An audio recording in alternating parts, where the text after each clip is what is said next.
The dogs stopped barking first.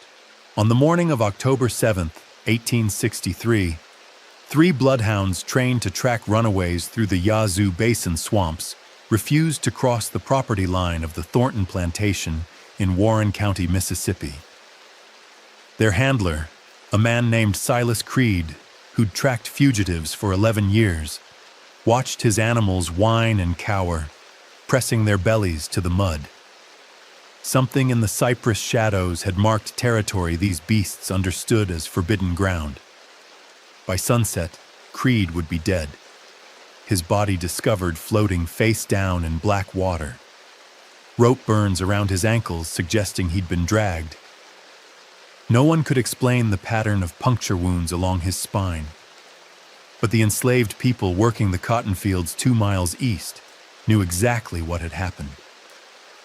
They had a name for the thing that moved through those swamps, a name whispered only after the overseers retired for the night. They called him Black Mamba, and he was just getting started. The slaver ship Elizabeth made port in New Orleans on March 14, 1859, carrying 207 human beings shackled in its hold.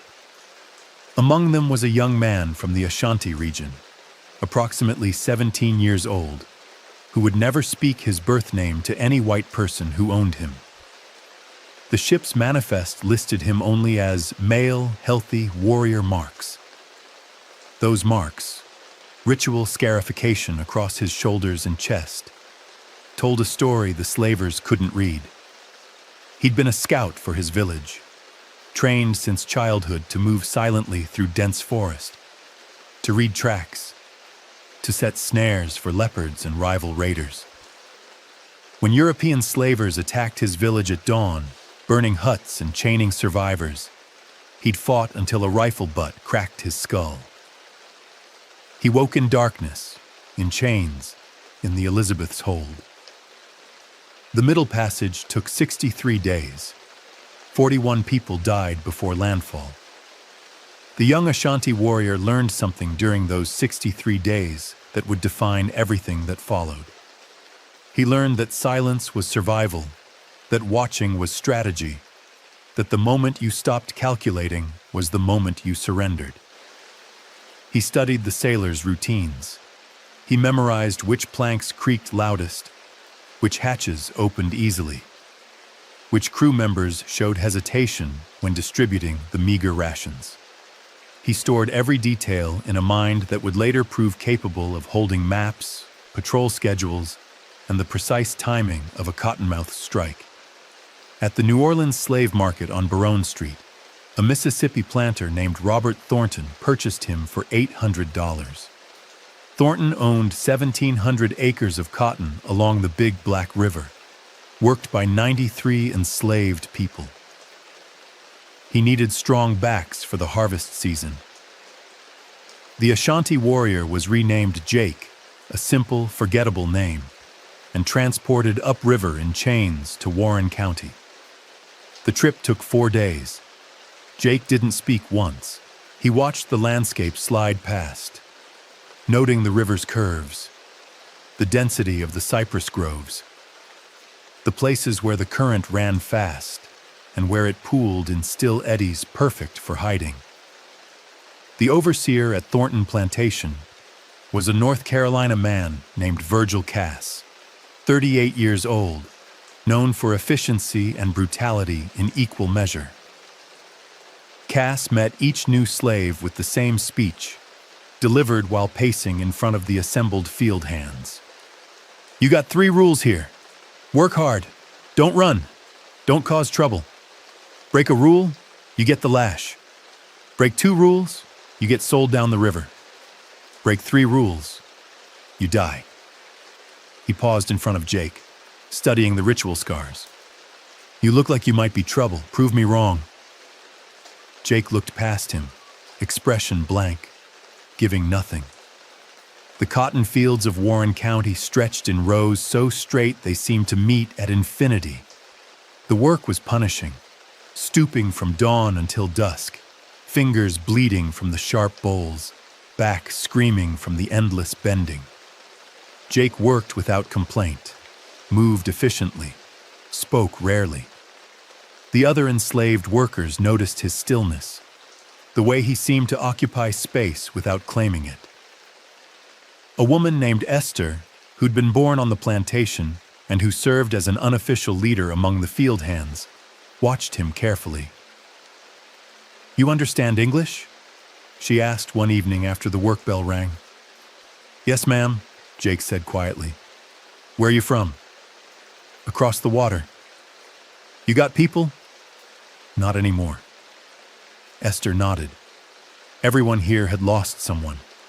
She didn't press further, but she made note of how Jake watched everything. The guard's rotation, the position of the sun, the way the wind shifted before rain. This was someone who was always planning, even if he didn't yet know what he was planning for.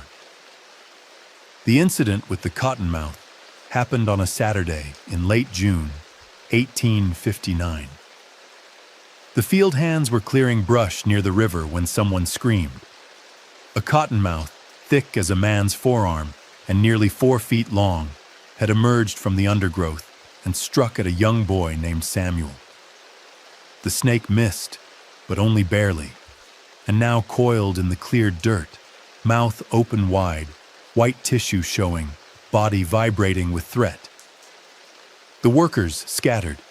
Cass raised his rifle, but Jake moved faster, stepping forward in one fluid motion, catching the snake behind the head with his left hand while his right hand grabbed the tail.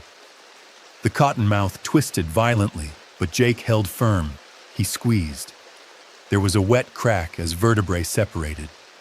The snake went limp. Jake dropped it in the dirt and returned to work without a word. Esther found him that evening near the slave quarters.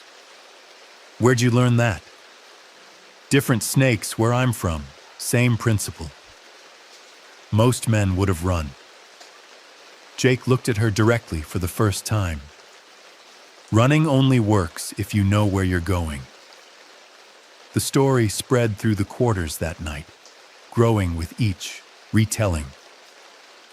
By the following morning, the younger field hands had started calling him Mamba, the name of a snake from Africa they'd heard about in stories passed down through generations. The black mamba moved faster than a man could think, struck without warning, and its bite meant death. The name fit. Jake didn't discourage it. A reputation could be useful if wielded carefully, but the name also drew attention from the Thorntons. Robert Thornton's eldest son, Marcus, 24 years old, educated in law at the University of Virginia, and utterly bored with plantation management, heard the story from Cass. The African killed the snake with his bare hands? That's what the field hands say. Marcus smiled slowly. He'd been looking for entertainment. Marcus Thornton had learned to ride and shoot before he could read. He'd hunted deer, boar, and bear across 3 states. But animals were predictable, territory-bound, limited by instinct. A man, though, a man who'd been trained as a warrior, who'd killed a cottonmouth without flinching. That would be sport worthy of the name. He proposed the idea to his father over dinner in August of 1859. A hunting game. Give the African a head start into the swamp. We track him on horseback with dogs. When we catch him, we bring him back. No harm done. Just exercise. Robert Thornton frowned. "You're proposing to chase my property through dangerous territory for amusement." "I'm proposing to train him. A slave who knows he can't escape is a slave who won't try. Besides, we'll have Cass and 4 armed men. The African won't even make it a mile." Robert considered this. His son's restlessness had been a problem lately. Better to channel it into something controlled than let it fester into gambling or dueling. "No injuries. I need him for the harvest." Marcus grinned. Of course. The first hunt took place on a Sunday afternoon in late August. Jake was brought to the edge of the property where cultivated land met swamp. Marcus explained the rules from horseback. rifle resting across his saddle. "You run. We count to 100. Then we come after you. If you make it to the old Sinclair place," he pointed northwest, where ruins of an abandoned plantation were barely visible through the trees, "you win. We let you rest tomorrow. If we catch you, you work double tomorrow. Understand?" Jake looked at the swamp, then back at Marcus. His expression revealed nothing. "Yes, sir." "Good. Start running." Jake didn't run. He walked deliberately into the cypress shadows. Marcus laughed and began counting aloud. At 100, he signaled the dogs. They lunged forward, baying. The hunters followed at a canter, confident in their superiority of numbers, weapons, and local knowledge. They found Jake's trail easily enough. Broken branches, disturbed mud, boot prints heading northwest. But after a quarter mile, the trail split, then split again. The dogs became confused, circling back on themselves. Cass dismounted to examine the tracks more carefully. "He's doubling back, laying false paths." "Then follow the real path," Marcus snapped. "That's the problem. They all look real." They found Jake 2 hours later, sitting calmly on a fallen log near the Sinclair ruins. He'd beaten them to the finish line and waited. Marcus, sweating and irritated, stared down from his horse. "How?" "I ran fast, sir," Jake said, which was a lie. He'd mapped the terrain weeks before during supervised timber-cutting expeditions, memorized the quickest route, and laid the false trails in minutes using a technique his people had used to confuse leopards. But there was no reason to explain tactical thinking to a man who saw him as property. Marcus rode away angry, but he would be back. The hunt had been too interesting to abandon after one attempt. The hunts became weekly events. Between August of 1859 and April of 1860, Marcus Thornton organized 19 hunts. Each time, Jake was given a head start, and each time he used the opportunity not to escape but to map. The Yazoo Basin swamps covered hundreds of square miles, a maze of black water, cypress knees, and shifting channels that could drown a man who didn't know the solid paths. Jake turned himself into a living map. He identified high ground that stayed dry during floods, hollow trees that could hide supplies, channels deep enough to move silently by night. He marked landmarks that would be invisible to anyone unfamiliar with the terrain. A lightning-scarred oak, a cluster of river cane, a sandbar shaped like a crescent moon. The other enslaved people noticed his Sunday returns. He always came back wet, scratched, exhausted. Esther began leaving food for him: cornbread wrapped in cloth, dried meat, a clay jug of water. She never asked questions. Some knowledge was safer unspoken. But one evening, after the 16th hunt, she found him sitting outside the quarters, methodically cleaning mud from his boots. "You learning something out there?" "Yes, ma'am." "You planning to use it?" "Not yet." "Why not?"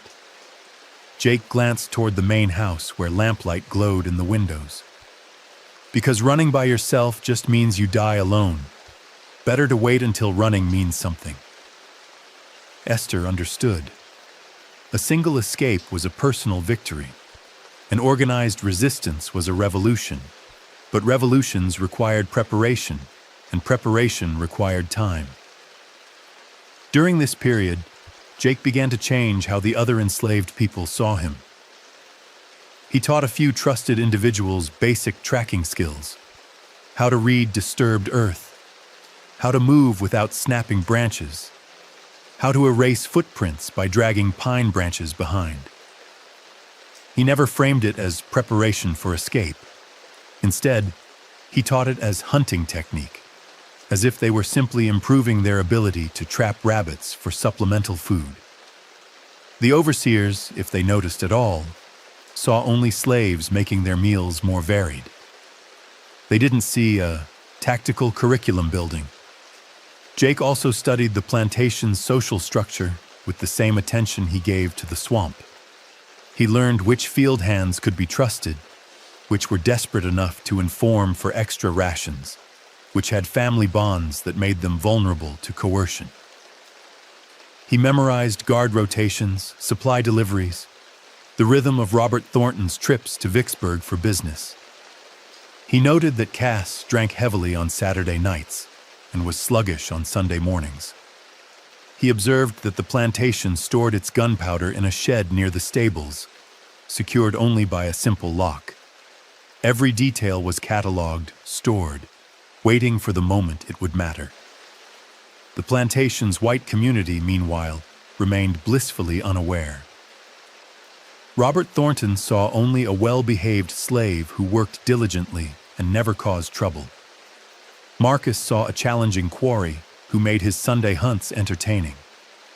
The overseers saw another African who'd learned his place. Even the neighboring planters, when they heard about Marcus's hunting games, found them amusing rather than concerning. Young Thornton's got himself a clever runner, they'd say over whiskey in Vicksburg parlors. Keeps him occupied, I suppose. What would you do if you were a neighbor who heard these stories? Would you see sport, or would you see a man being systematically trained in survival by the very people who owned him? The first patrol dog disappeared in November of 1859. The dog, a mixed-breed tracking hound named Brutus, belonged to a local patrol that enforced slave codes across Warren County.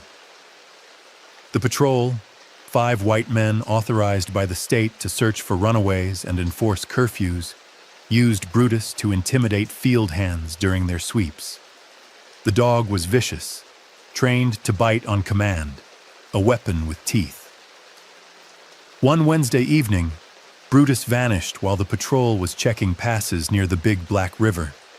His handler searched for 2 hours before finding the body floating in shallow water, neck broken cleanly, no sign of struggle. The patrol blamed a bear. Bears occasionally wandered up from Louisiana, and a big male could certainly kill a dog. But Esther, hearing the story from a house slave who'd overheard the patrol's report, looked at Jake and said nothing. He was mending a harness, fingers working the leather, expression distant. He didn't confirm anything. He didn't need to. The second patrol dog disappeared in January of 1860.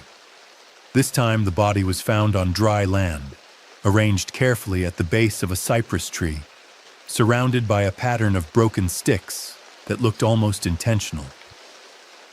The patrol began to grow uneasy. 2 dogs in 2 months was unusual. The handlers started traveling in pairs, keeping their animals leashed even in open country. The third dog disappeared in March.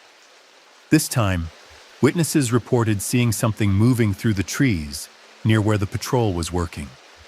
A shadow that moved like water, there and gone before anyone could focus. The patrol gave chase but found nothing except tracks that led into the swamp and vanished at the water's edge. The dog's body was never recovered. Rumors began spreading among the white population of Warren County. Some said a panther had moved into the territory. Others whispered about something else. A swamp spirit, a conjure trick, a vengeful ghost. The enslaved population said nothing publicly, but privately they knew. Black Mamba was teaching the patrol to fear. Jake had spent months studying the patrol routes, learning which paths they favored, which times they were most active. The dogs were the patrol's primary weapon. Remove them, and the patrols became far less effective. He set snares in locations the dogs would investigate, used bait scents to lure them away from their handlers, and killed them quickly, efficiently, with the same calm he'd used on the cottonmouth. Each death was calculated to increase the patrol's anxiety while leaving no clear evidence of human involvement. Let them think it was an animal. Let them think it was supernatural. Fear worked best when its source remained unclear. By April of 1860, the Warren County Patrol had lost 5 dogs in 6 months. They stopped bringing animals on their sweeps. This meant they had to rely entirely on visual tracking, which was far less reliable in dense vegetation. Runaways from surrounding plantations began to notice that the patrol's effectiveness had declined. A few more people attempted flight. Most were recaptured, but the attempts became more frequent. The system was developing cracks. Marcus Thornton, hearing about the patrol dog incidents, mentioned them during one of the Sunday hunts. Cass thinks something's killing patrol dogs in the swamp, says it might be a big cat. He looked at Jake, who was standing at the designated starting point, waiting for the count to begin. "You seen anything unusual out there?" "No, sir," Jake said. "Just trees and water." Marcus studied him for a long moment. Then he smiled. "Well, if you do see a panther, try not to wrestle it. I'd hate to lose my best runner." "Yes, sir." The count began. Jake disappeared into the swamp. Marcus never suspected that his favorite entertainment was also training the most dangerous man in Warren County. Wesley Creed made his living returning runaway slaves to their owners. He'd been in the business for 16 years, working territories from Virginia to Louisiana, and he was good at his job. Methodical, patient, utterly indifferent to the suffering his work caused. He charged by the mile, 20 cents for every mile traveled to retrieve a fugitive, plus expenses. In a good year, he could earn $800, which was more than most small farmers made.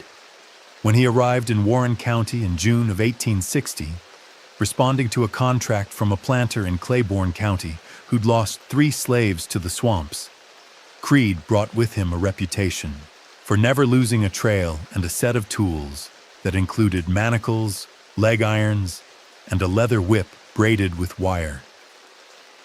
He also brought his brother, Silas, younger, less experienced, but learning the trade. The Creed brothers set up camp on the western edge of the Thornton plantation, where the swamp began, and started their work. They interviewed locals, studied reports of sightings, and began tracking through the dense vegetation. They found signs, disturbed earth, broken branches, evidence that someone had been moving through the area regularly. Silas thought it might be multiple fugitives using the same paths. Wesley, more experienced, suspected a single individual who knew the terrain intimately. "This isn't random wandering," he told his brother. "This is someone who's mapped the whole region." What the Creeds didn't know was that Jake had been watching them since their arrival.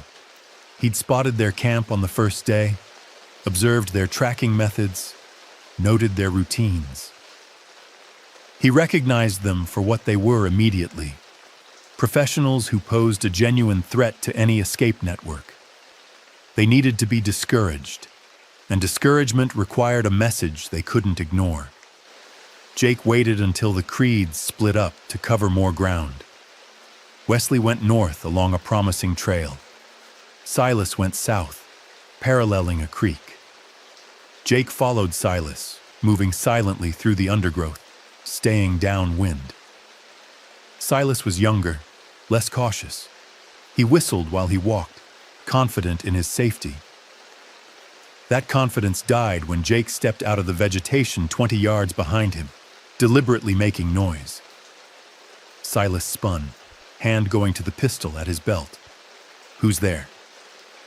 Jake stood perfectly still, watching. He didn't speak. He simply held Silas's gaze, letting the younger man see him fully.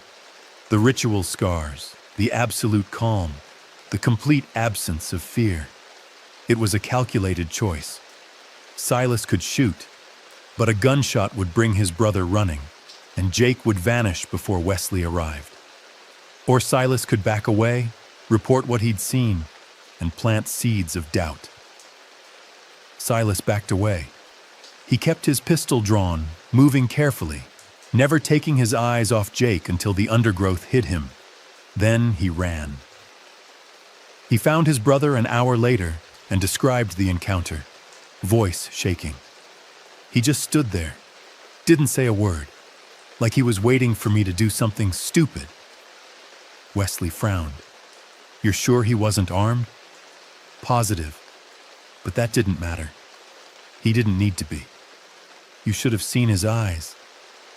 That night, Jake visited their camp. The Creeds had built a fire and were eating salt pork and cornbread.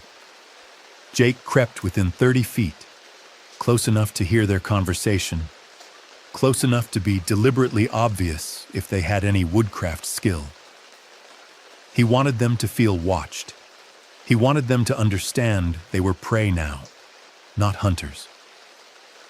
Then he withdrew, leaving a single sign. A broken branch stuck upright in the ground, outside the ring of firelight, positioned so they'd see it in the morning. Wesley found it at dawn. He examined it carefully, noted the clean break, the precise placement. He's playing games. Who is? Whoever's out here. And he's good. Wesley looked at the swamp, at the dark water and the endless trees. We're pulling out. The contract's not worth it. We're leaving because of one man? We're leaving because one man knows these swamps better than we do, and staying means dying. I've been in this business long enough to know when I'm outmatched. The Creeds packed their camp and left Warren County that afternoon. Word spread quickly among the slave-catching community. The Yazoo Basin swamps were off limits. Something dangerous lived there. Some said it was a spirit. Others said it was a man who'd learned to move like smoke. But everyone agreed. The risk wasn't worth the reward. By the summer of 1860, stories about Black Mamba had spread beyond Warren County. Enslaved people across western Mississippi whispered the name with a mixture of hope and awe. He'd killed patrol dogs. He'd driven off the Creed brothers. He'd outrun Marcus Thornton's hunts 19 times. Each story grew in the telling, blending fact with folklore, until it became difficult to distinguish one from the other. Some said he could turn invisible. Others said he spoke to snakes, and they obeyed him. A few claimed he'd made a deal with the spirits of the swamp, trading his voice for protection. The truth was simpler and more dangerous. Jake had spent 18 months learning the terrain so thoroughly that he'd become part of it. But legends required maintenance. Jake understood that the fear his reputation generated was useful only if reinforced periodically. So he began leaving signs, deliberate markers that suggested supernatural presence while actually serving practical purposes.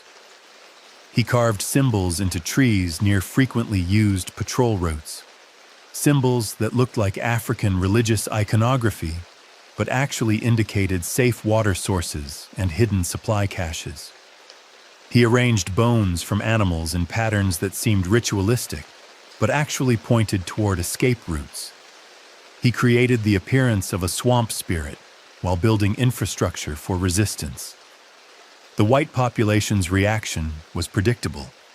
Some dismissed the stories as slave superstition. Others grew genuinely concerned.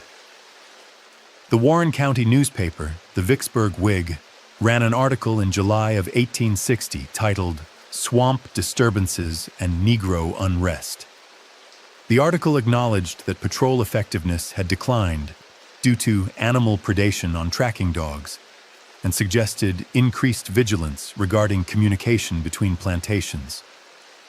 The article never mentioned Black Mamba by name. That would have granted too much credibility to slave folklore. But the subtext was clear.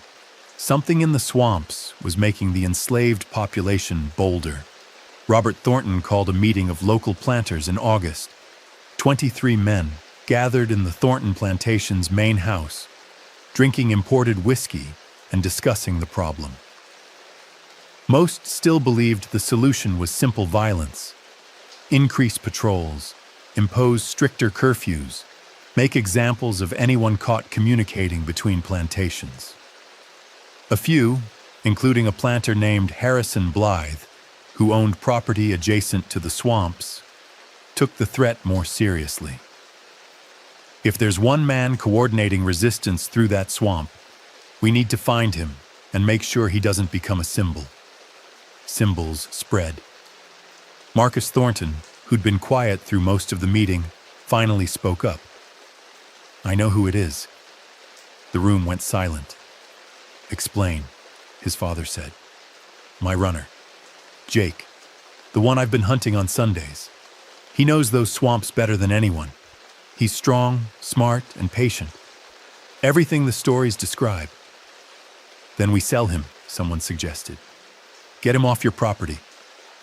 "Selling him just moves the problem," Marcus said. "And besides, we have no proof. He's never caused trouble on the plantation, never missed a day's work. If we accuse him without evidence and we're wrong, we look like fools spooked by slave tales." "Then what do you suggest?" Robert asked. Marcus smiled, and it wasn't pleasant. "We stop playing games. Next Sunday, the hunt becomes real. We push him hard, cut off every route he knows, force him to improvise.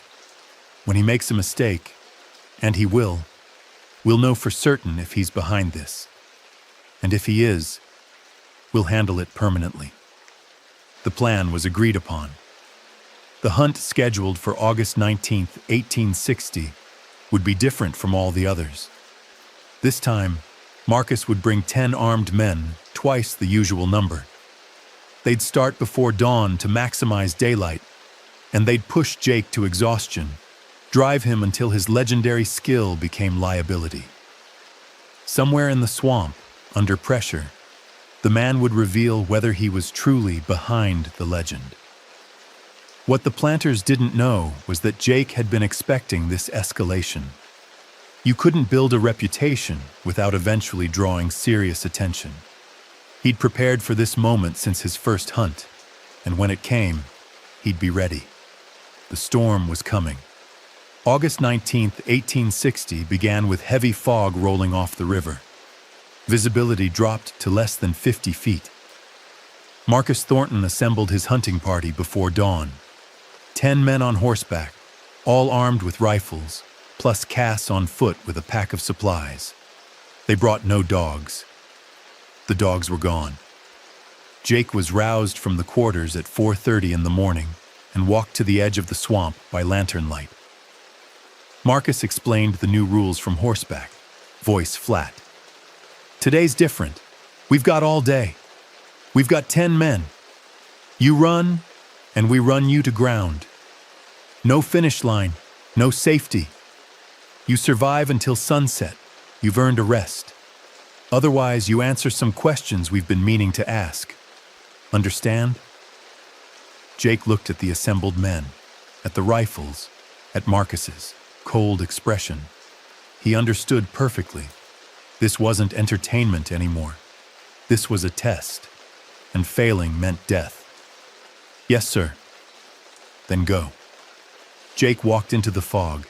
Behind him, Marcus waited exactly 60 seconds before signaling the pursuit. The hunt began. For the first hour, Jake followed his standard pattern, moving northwest toward the Sinclair ruins, laying false trails, doubling back to confuse pursuit. But the fog complicated everything. He couldn't see more than 40 feet in any direction, which meant navigation had to rely entirely on memorized landmarks.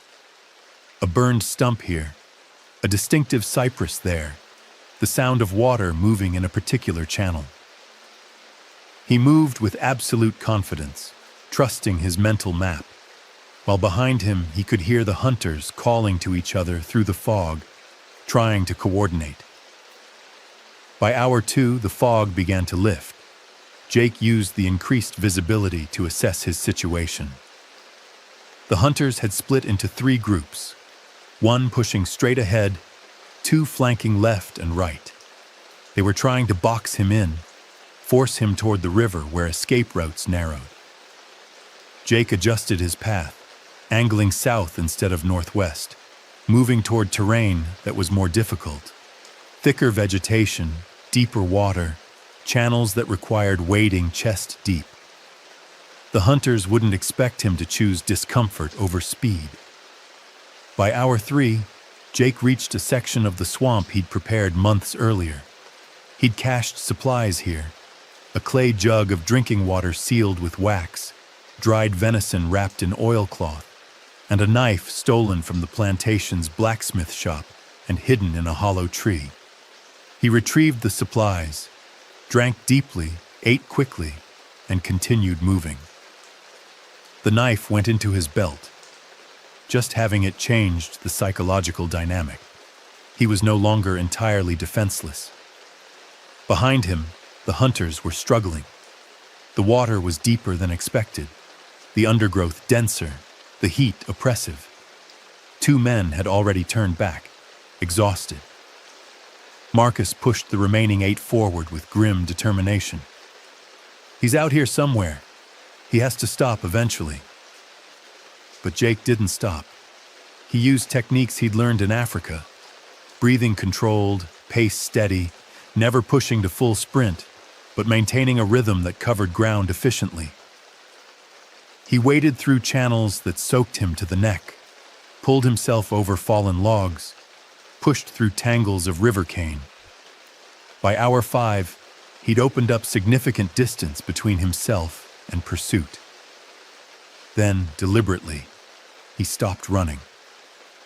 Jake found a position on high ground overlooking a narrow channel the hunters would have to cross. He concealed himself behind a massive cypress tree, perfectly still, and waited. Marcus and 5 others arrived 20 minutes later. They paused at the channel's edge, assessing the crossing. The water was dark, surface reflecting the canopy above, depth uncertain. Cass tested it with a long stick. 4 feet, maybe 5. We can wade it. Marcus nodded. Single file. Watch for drop-offs. They entered the water. Jake waited until all 6 men were committed. Halfway across, rifles held overhead to keep them dry, attention focused on footing. Then he moved. He came down from the high ground silently, circling wide, and reached the point where the hunters had left their horses. The animals were tied loosely to trees, nervous in the oppressive heat. Jake cut the lead ropes with his stolen knife. The horses, sensing freedom, bolted immediately, crashing through undergrowth, splashing across shallow water, disappearing into the swamp. The hunters heard the commotion. Marcus shouted orders, but by the time they'd struggled back across the channel, the horses were gone. Cass stared at the cut ropes, comprehension dawning. He circled behind us. Then he's playing a different game now, Marcus said. His voice was tight with anger. We continue on foot, spread out. He can't evade all of us. But Jake wasn't evading. He was demonstrating. For the next 3 hours, he led the hunters on a deliberate route, showing them how thoroughly he controlled this environment. He left obvious tracks that led to dead ends. He made sounds in the distance that drew them in wrong directions. He used the terrain to exhaust them, choosing paths through the deepest water, the thickest vegetation, the most treacherous footing. By mid-afternoon, 2 more hunters had given up, stumbling back toward the plantation. Marcus, Cass, and 3 others continued grimly forward. At hour 9, Jake decided the demonstration was complete. He needed to end this decisively, establish beyond doubt that pursuing him in the swamps was suicide. He'd prepared for exactly this scenario. Near a place where 2 channels converged, he'd spent weeks constructing a trap, a weighted net made from vines, concealed in the cypress branches, triggered by a tripwire. He led the hunters directly to it. Cass triggered the wire. The net dropped, entangling him and one other hunter in heavy cordage weighted with rocks. They went down hard, shouting, struggling. Marcus spun, rifle coming up, but Jake was already gone, vanished into the undergrowth like smoke. The remaining 3 hunters spent 20 minutes cutting their companions free. When they finally extracted Cass from the net, he was bleeding from a dozen scratches, furious and done.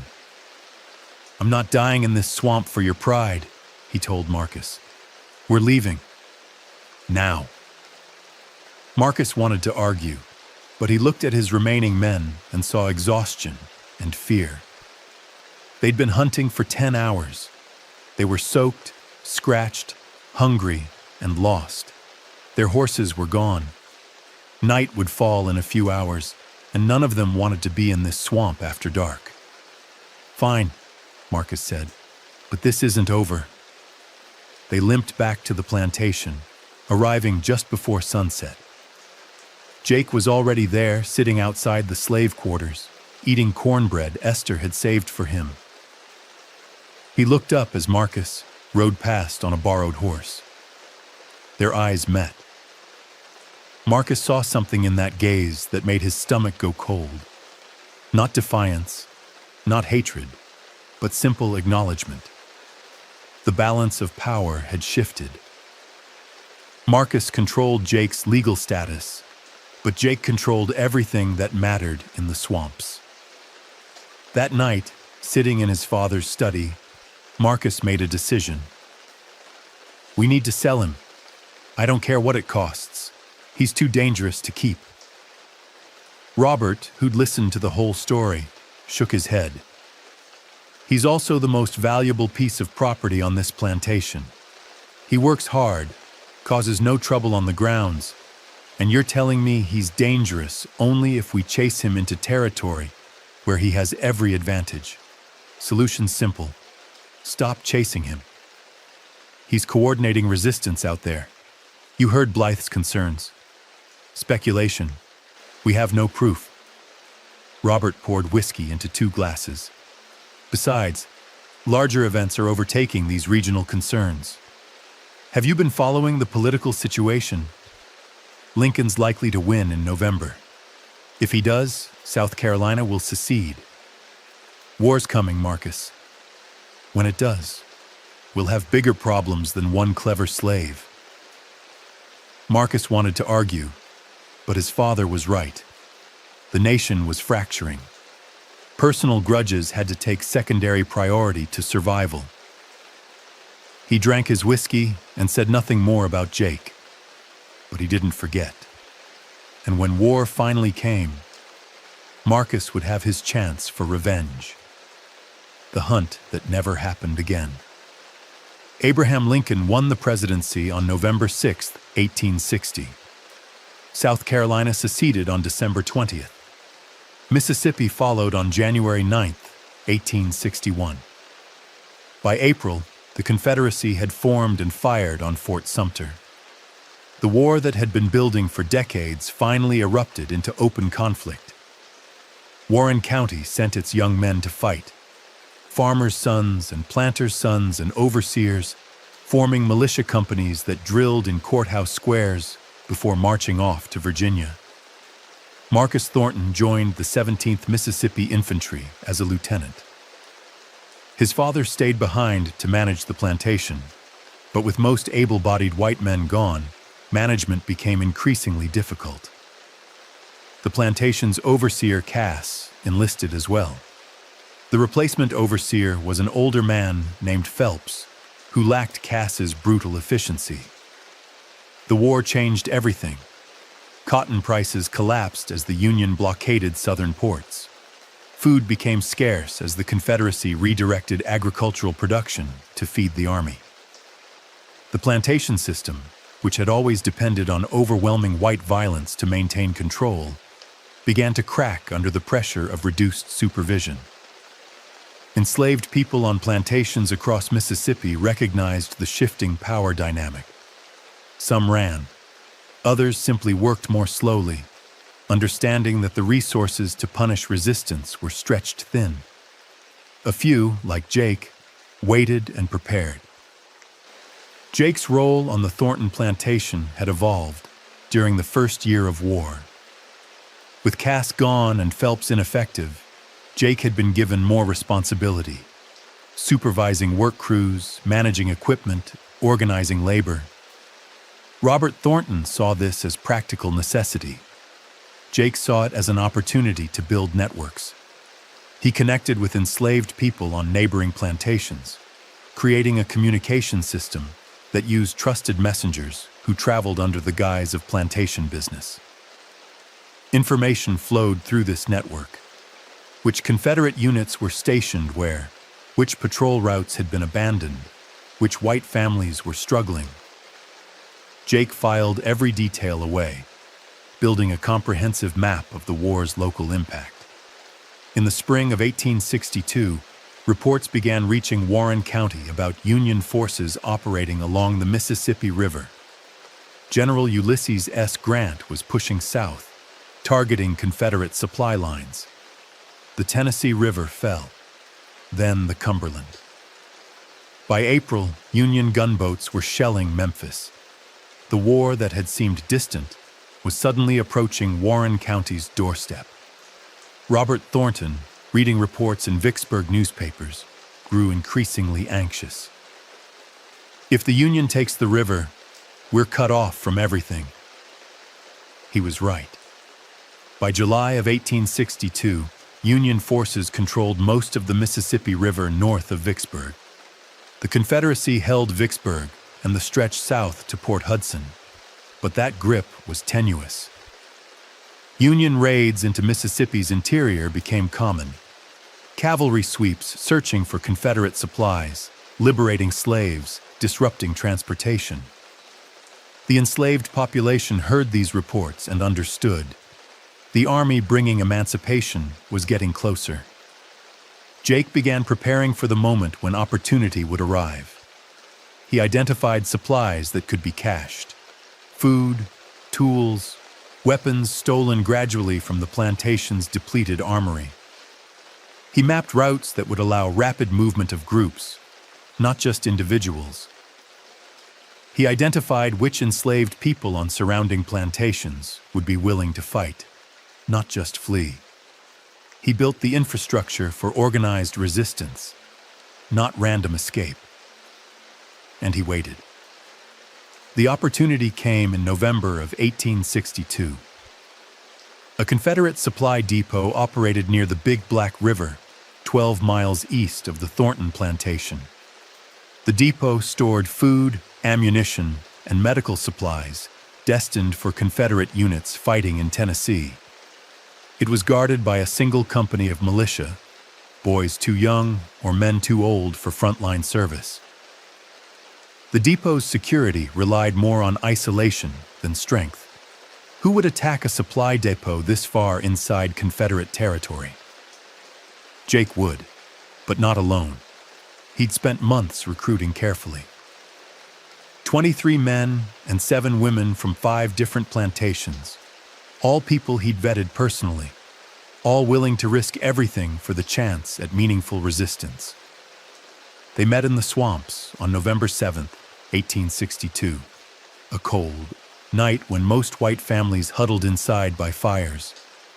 Jake laid out the plan using a map drawn in the mud with a stick. The depot's here. 2 guards at the entrance, maybe 4 inside. We come at midnight when they're tired. We take the weapons first. Rifles, pistols, anything we can carry. Then we take food and medical supplies. Then we burn what's left. A man named Thomas from the Blythe plantation asked the obvious question. And after? Where do we go? North, Jake said. We move through the swamps where patrols can't track us. We hit Confederate positions along the way, storage, supplies, anything that hurts them, and we keep moving until we reach Union lines. You think the Union will accept us? They need scouts who know the territory. They need people willing to fight. We offer both. They'll take us. Jake met each person's eyes. But understand, once we do this, there's no going back. We're insurgents. The Confederacy will hunt us. Some of us won't survive. Anyone want to leave? Leave now. No one left. The raid happened at midnight on November 8th. The group moved silently through the darkness, approaching the depot from the riverside, where guards were least vigilant. Jake went first, climbing the low fence, moving across open ground to the main building. 2 guards sat by a fire, talking quietly. Jake circled behind them. What happened next was swift and silent. No shots fired, no alarm raised. Within 5 minutes, the guards were bound and gagged, and the raiders were inside the depot. They found 12 rifles, ammunition, 3 revolvers, barrels of salt pork, sacks of cornmeal, and medical supplies. They took everything they could carry, loading it onto a commandeered wagon. Then they set fire to what remained: cotton bales, wooden crates, the building itself. By the time Confederate militia from Vicksburg arrived at dawn, the depot was ashes and the raiders were gone, vanished into the swamps with enough supplies to sustain a guerrilla campaign for months. The raid sent shockwaves through Warren County. A coordinated attack on a Confederate supply depot by enslaved people was unprecedented. The local newspaper called it the work of outside agitators. Confederate officials blamed Union spies. But Robert Thornton, reading the reports, remembered his son's warnings about Jake. He went to the quarters that morning and found Jake's cabin empty. Jake was gone, along with 5 others from the Thornton plantation. Robert stood in the empty cabin, staring at the bare walls, understanding finally that Marcus had been right all along.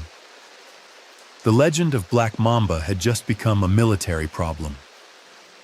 Between November of 1862 and May of 1863, Jake's group conducted 17 operations against Confederate targets in western Mississippi.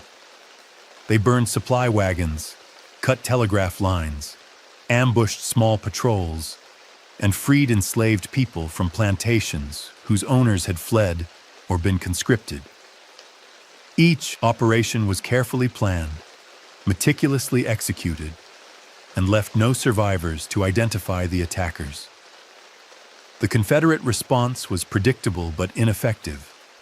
Increased patrols that couldn't navigate the swamps, bounties that no one could collect, rhetoric that blamed Northern interference rather than acknowledging organized local resistance.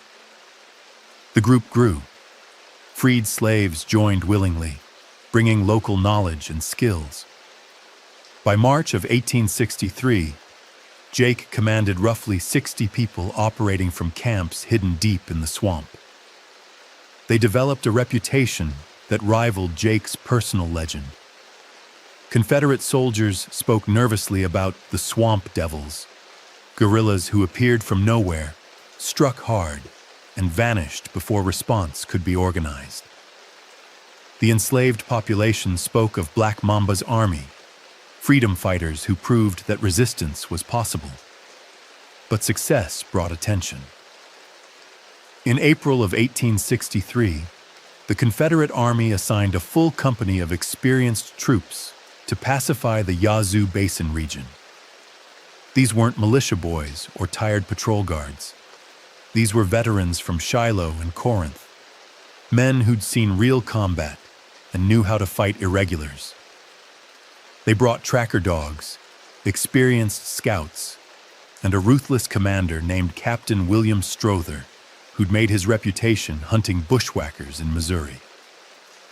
Strother announced his arrival with a proclamation posted in every Warren County town. Any Negro found in possession of weapons will be executed immediately. Any white person providing aid to insurgents will be tried for treason. The lawlessness in this region ends now. Jake read the proclamation when one of his scouts brought it from Vicksburg. He understood what it meant. The game had changed. The Confederacy was taking him seriously enough to commit real resources. He needed to adapt. The adaptation came in two parts. First, Jake dispersed his forces, breaking the 60-person group into 6 smaller units that operated independently. This made them harder to track and reduced the risk of losing everyone in a single engagement. Second, he shifted strategy from harassment to intelligence gathering. Instead of attacking Confederate positions, his people began mapping them, documenting troop strengths, supply routes, and defensive weaknesses. This intelligence would be valuable to Union forces when they finally arrived in strength. That arrival happened sooner than expected. In May of 1863, General Grant launched his campaign to capture Vicksburg.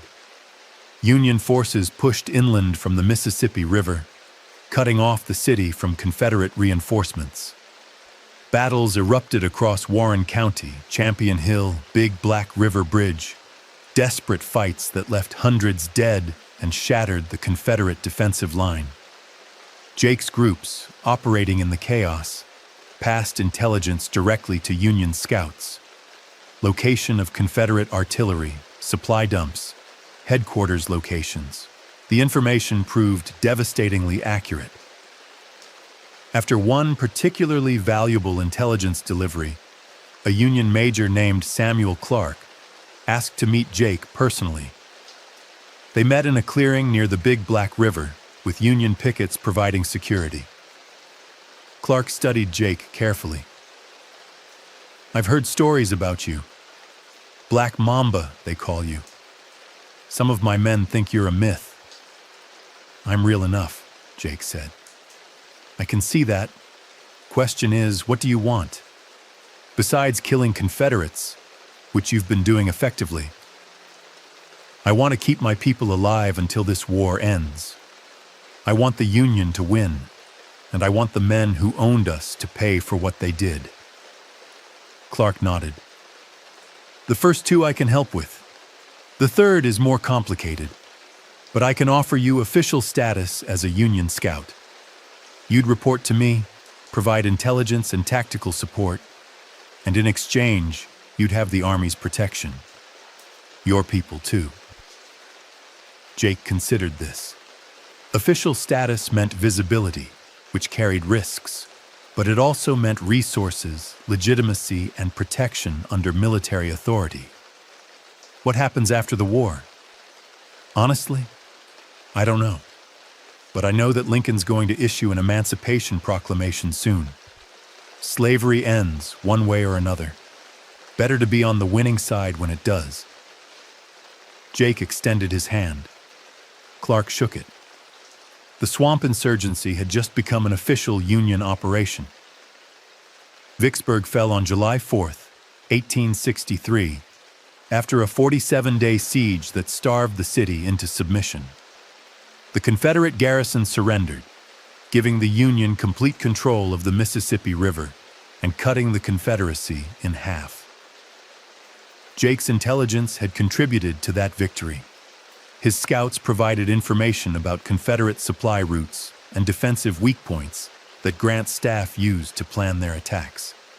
After the surrender, Jake and his Corps group were officially mustered as Union scouts attached to the 15th Corps.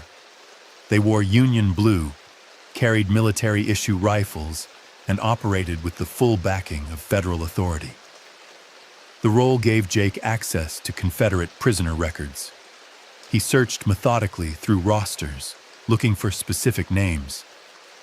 He found Marcus Thornton in a prison camp outside Vicksburg, captured during the siege, held with 3,000 other Confederate soldiers awaiting parole or exchange.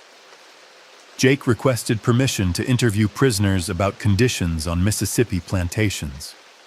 The request was approved. He brought Marcus Thornton out of the camp on a Tuesday morning in late July. They sat across from each other at a rough wooden table in an empty warehouse. Marcus looked thinner, tired, but his eyes still carried the arrogance Jake remembered. "So the runner became a soldier," Marcus said. "I always knew you were dangerous." "You made me dangerous," Jake replied. "Your hunts taught me everything I needed. You trained me better than you knew." Marcus laughed bitterly. "And now you're here to gloat." "No, I'm here to make sure you understand something. Everything your family built was built on stealing people's lives. My life. The lives of everyone who worked your fields. You thought you could do that forever without consequence. You were wrong. You want revenge? Go ahead, kill me. Won't change anything. South will rise again after this war ends." Jake shook his head. "I'm not going to kill you. The Union will parole you eventually, send you home to a plantation that doesn't exist anymore. Your father's dead. Died during the siege when a Union shell hit your house. Your property's been confiscated. Everything you owned is gone.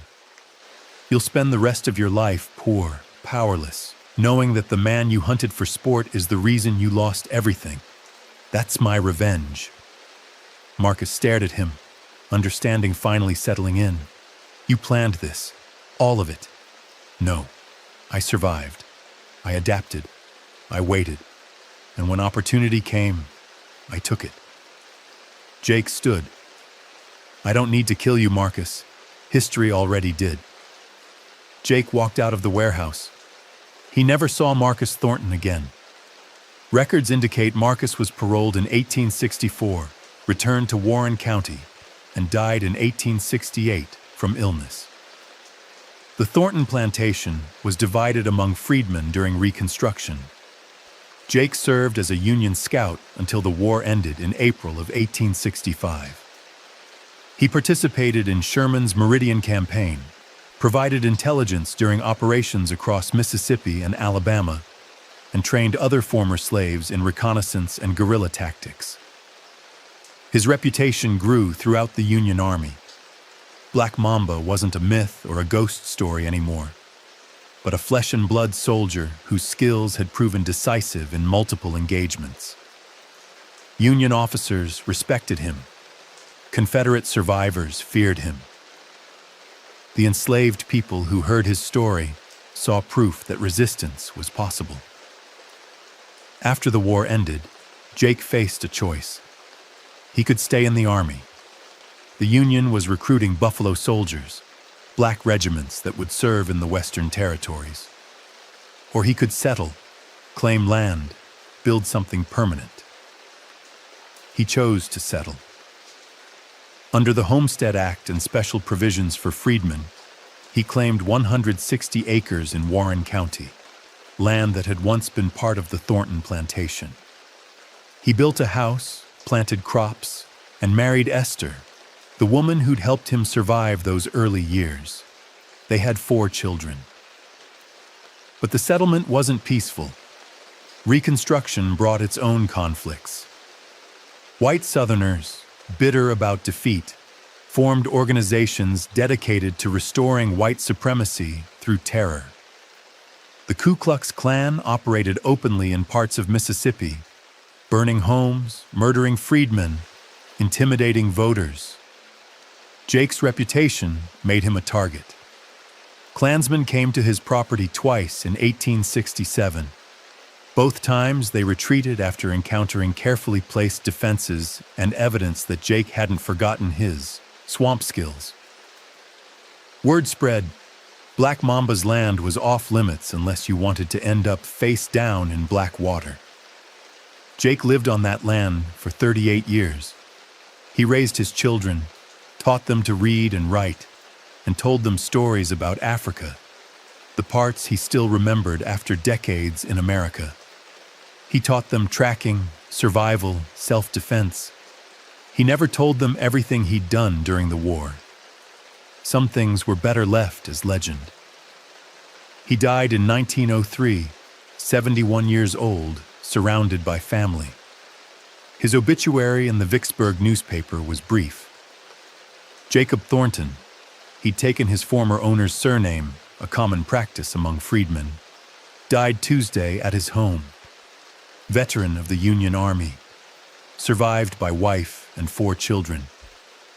The obituary didn't mention Black Mamba.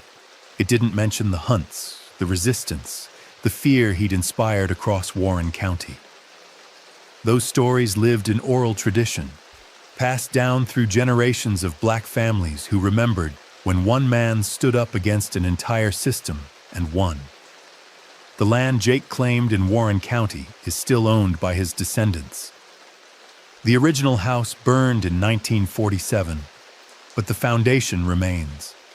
Stone and timber that's weathered a century of Mississippi floods and storms. Local historians know the property's history.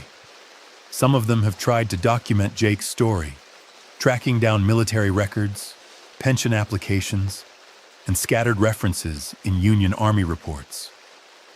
What they've found confirms the outline. An enslaved man named Jake served as a scout, participated in major campaigns, and settled as a freedman after the war.